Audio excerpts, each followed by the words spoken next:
झारखंड में मधुपुर उपचुनाव की जो अब विपक्ष और सत्ता पक्ष दोनों के लिए नाक की लड़ाई का सवाल बन चुका है। झारखंड के पूर्व मंत्री और निर्दलीय विधायक जिस तरह से मधुपुर को लेकर हफीजुल हसन ने नामांकन किया है और उसके बाद सीएम हेमंत सोरेन उनके नामांकन पर पहुंचे,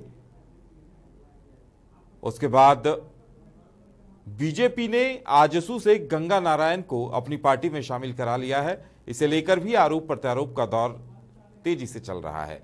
दोनों ही पक्षों के लिए मधुपुर अब नाक की लड़ाई बन चुकी है, क्योंकि बीजेपी जहां दो उपचुनावों में हार का मुंह देख चुकी है, बीजेपी के लिए यह जीत जरूरी है। वहीं दूसरी तरफ सत्ताधारी दल ने अपने इरादे हफीजुल हसन को मंत्री बनाकर पहले ही जता दिए थे कि आखिर जनता को संदेश क्या देना है। जाहिर सी बात है, सत्ताधारी दल भी मधुपुर को किसी भी कीमत पर गंवाना नहीं चाहता है। यही वजह है कि सियासत, पूरे झारखंड की सियासत अब मधुपुर शिफ्ट होती दिखाई दे रही है। चलिए।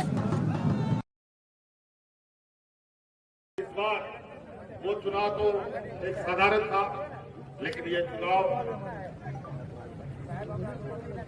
मेरे लिए एक खास था।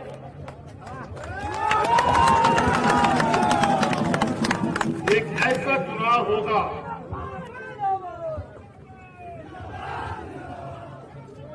जहां मैं इस चुनाव के परिणाम के बाद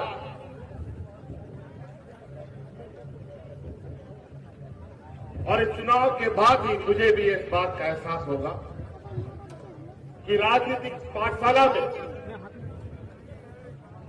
हमारे पूर्वजों ने, हमारे अभिभावकों ने, मुझे लगता है इतिहास में सबसे बड़ा चुनाव अगर हो रहा है तो अभी बंगाल में चुनाव हो रहा है। मात्र एक दो राज्य में चुनाव हो रहा है, पूरा देश का फौज खाली बैठा हुआ है। फिर 8 सेक्टरों में चुनाव का मतलब साफ, इनको कानून वैसे बनाने होते हैं जहां वो कानून उनको फिट बैठे। और अभी इसी तरीके से ये नए नए कानून बनाते हैं। इसलिए आप सभी मधुपुर के प्रबुद्ध नागरिक, किसान भाइयों, ग्रामीणों, आराबोरेन गोबवा बोया मिश्रा मजियाराम गुणित नाके को सदर करा तो सवाल माझे कमाल को बांध साढ़े घंटा पे आप अच्छा ठीक वहां थोड़ा गान अब हाजी साहब ताला और बगी का बुलाए, जैसा बोलता था हमारे गुरु जी को, अरे ये शिबू सोरेन अलग राज्य की बात करता है, ये आदिवासी तो हरिया के पेड़ के नीचे पड़ा रहे। आज यही शिबू सोरेन का दिन है कि राज अपना वजूद में।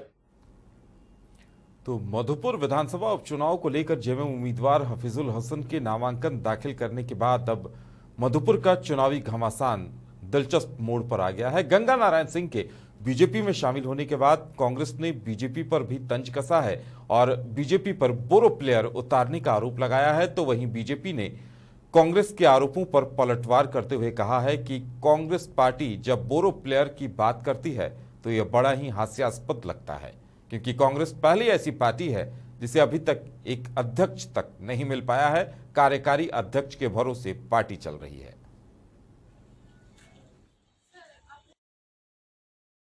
देखिए, भारतीय जनता पार्टी के पास तो ना ही संगठन है, ना ही कोई लोग हैं, जिसकी वजह से अपने उम्मीदवार जो पिछले उनके थे भारतीय जनता पार्टी को, उसको छोड़ करके ये दूसरे से बोरो प्लेयर लिया। वैसे भी इनकी बोरो प्लेयर लेकर के मैच खेलने की आदत है।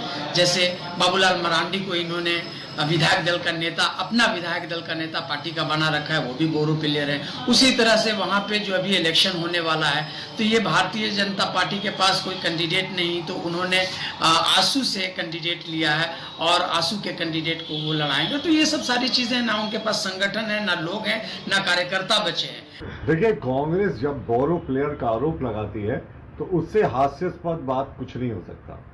अब देखिए ना, इंडियन प्रीमियर लीग में कांग्रेस इटली से बोरोड प्लेयर्स को खिलाते हैं, और कांग्रेस की अगर झारखंड की बात करें तो इन्होंने तो प्रदेश अध्यक्ष उस व्यक्ति को बना दिया था, डॉक्टर अजय कुमार को। बताना चाहेंगे मधुपुर की सियासत तो अब कहीं ना कहीं उबाल की ओर दिख रही है। आप कह सकते पहले महागठबंधन में एक पेज फंस रहा था कि जब राजद ने वहां अपनी दावेदारी ठोक दी, लेकिन महागठबंधन ने उसे दरकिनार करते हुए अब कह सकते हैं कि आज नामांकन भी दाखिल कर दिया हाफिजुल हसन जो है, और वहां पे मौजूद आप कह सकते हैं जो मंत्री है सत्यानंद भोक्ता थे, कांग्रेस के चारों मंत्री थे। अब एक तरह से कहीं से महागठबंधन ने पूरा रास्ता साफ करके हाफिजुल को उतारा है। अब दूसरी तरफ की बात करेंगे उदय, कहीं ना कहीं आप कह सकते कि बीजेपी या एनडीए की अगर बात कर ले तो कहीं ना पेज फंसता ही जा रहा है। अब नजदीक इतने दिन आप कह सकते हैं कि अब नॉमिनेशन का डेट है, अभी तक नाम नहीं फाइनल करना, कहीं ना कहीं संकेत दे रहा है कि क्या कहीं से फिर से पेज ना फंस जाए। अभी फिलहाल कैसे बीते दिन अब गंगा नारायण सिंह को बीजेपी ने शामिल किया जो आंसू से चुनाव लड़ चुके हैं। वहीं सबसे बड़ी भूमिका निभाने जो राज परिवार, उनको देखा उनको कैसे मनाया जाए, इनको लेके बीजेपी पूरी तरह से कह सकते हैं बैटिंग कर रही है, उसे मनाने की कोशिश कर रही है। इस बात को लेकर गंगा नारायण वर्सेस राज परिवार, अगर ये सुलझ जाता राज परिवार तो हो सकता है कल ही नाम की घोषणा कर सकती है भारतीय जनता पार्टी गंगा नारायण सिंह को लेके। इस बात को लेके जो अहम जिम्मेदारी दी गई, धर्मपाल सिंह हो, चाहे दीपक प्रकाश हो, चाहे कहते बाबूलाल मरांडी को, इन तीनों को नाम का फैसला करने के लिए जिम्मेदारी सौंपा गया कि किन्हें उम्मीदवार दिया जाए वहां से लेके। अब लेकिन देखने को कल की बात अहम देखने को, कल के दिन अहम देखने को भारतीय जनता पार्टी किसे उम्मीदवार घोषणा करती है। और जहां तक आपको कह सकते महागठबंधन की बात की, उन्होंने आज दिखा दिया कि महागठबंधन एकजुट है। अब उनकी बैटिंग भी शुरू हो चुकी है। अब हाफिजुल उसके पूरी से तैयारी भी कर रहे हैं, कुछ दिन पहले से तैयारी करते, लेकिन देखना होगा, ये दिलचस्प होगा। आप कह सकते जो गंगा नारायण सिंह है उन पे अगर उम्मीदवारी आप कह सकते बाजी अगर लगाती है भारतीय जनता पार्टी, कहीं ना कहीं आप कह सकते उन्हें समर्थन मिलेगा। राज परिवार अगर समर्थन कर देते हैं तब भाजपा आप कह सकते हैं कि पूरी तरह से फाइट में रहेगी। अगर कहीं ना कहीं राज परिवार किसी भी तरह से अब नाराज होते बीजेपी, तब कह सकते जो पिछले विधानसभा में हुई थी उदय, उस तरह कहीं ना कहीं परिणाम देखने को मिल सकती है उदय। बिल्कुल, यानी मधुपुर में बीजेपी की तरफ से भितरघात की संभावना से भी इनकार नहीं किया जा सकता है। जी उदय, आपने सही कहा, भीतरघात होने की संभावना, लेकिन कहीं बीजेपी राज परिवार को मनाने में लगी हुई है। राज परिवार जनसंपर्क अभियान चला रहे हैं, लगभग 4 से 5 दिन तक घरों घरों जा रहे, घर तक जा जाके जनसंपर्क अभियान चला रही। इससे आप क्या मायने निकाल सकते हैं? क्या वो भी उन चुनाव की तैयारी कर रहे हैं? कहीं ना कहीं आजसू भी इस बात पे चुप्पी साधी हुई है। क्या राज परिवार को लेके बार-बार आपका जो यहाँ का प्रवक्ता देवचरण भगत है, उनके से जब पूछा जाता है तो वो चुप्पी साध देते हैं। कहीं ना क्या खिचड़ी पक रही है, ये आजसू को भी स्पष्ट रूप से रखना होगा।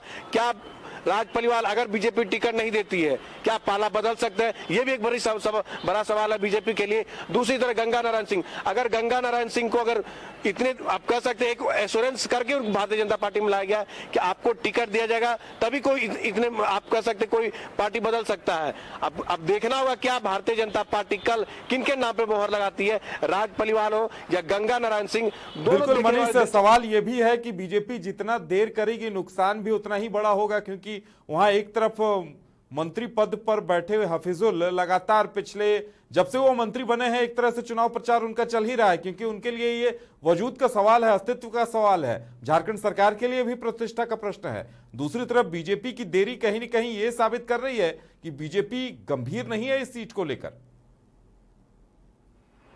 जी आपने सही कहा कि बार बार यह सवाल उठाया जाता है अगर मधुपुर विधानसभा चुनाव से जेएमएम के प्रत्याशी अगर चुनाव हारते हैं, एक मंत्री पद का हारना सरकार पर भी असर पड़ सकता है। दूसरी तरफ बीजेपी अपनी तरफ से लगी हुई है, लेकिन उन्हें मनाने में भी देर लग रही है। कहीं ना कहीं बीजेपी को घाटा भी हो रहा है, वो चुनाव प्रचार ढंग से कर नहीं पा रहे। दोनों नेता कह सकते हैं उदय, अभी तक नहीं देखा गया कि गंगा नारायण सिंह और राज परिवार एक साथ जनसंपर्क अभियान अपनी ओर चला रहे हो। इससे आप क्या मान सकते हैं? कहीं ना कहीं भीतर घात है। अब उसे कैसे ये तीनों नेताओं पर दिया गया है, बाबूलाल मरांडी हो, चाहे दीपक प्रकाश हो, चाहे धर्मपाल सिंह है, इन तीनों को अब देखना होगा कि आखिर इन दोनों को मिला के कैसे रखा जाए। तो कहीं ना कहीं इन दोनों पर ही टिका, अगर राज परिवार मान जाते हैं तब उदय अब देखना होगा कि यह जो घमासान होगा मधुपुर का, कहीं ना कहीं बीजेपी बहुत बड़ी फाइट होगा। और कहीं ना कहीं कह सकते हैं कि उस समय भी देखना पड़ेगा हाफिजुल को, क्या बीजेपी को कैसे टक्कर दे पाए उदय। चलिए मनीष, हमारे साथ जुड़ने के लिए और तमाम जानकारी देने के लिए आपका बहुत बहुत धन्यवाद। तो देखना दिलचस्प होगा कि बीजेपी टिकट किसे देती है, गंगा नारायण बाजी मारते हैं या फिर राज परिवार को मना लिया जाता है या फिर राज परिवार को ही फिर से टिकट मिलता है। कयास लगाए जा सकते हैं, क्योंकि बीजेपी ने अभी तक अपने पत्ते नहीं खोले हैं कि टिकट किसके खाते में जाएगा।